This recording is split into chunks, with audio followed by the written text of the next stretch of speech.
said earlier that you can speak Tagalog fluently. Marunong ako matagalog. Kayo din? Matagal na po kayo sa Manila, sir?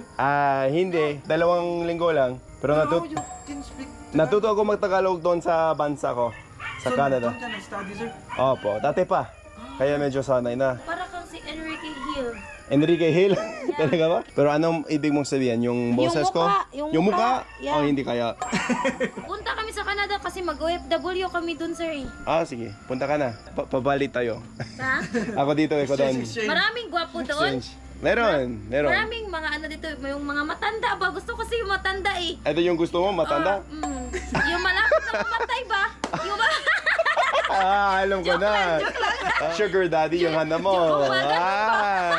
Ang ending, sir, ikaw una mamatay, mission failed. Sabihin nung matay na mission failed kasi ako yung una namatay. Joke lang, nakita ko lang yun sa Facebook.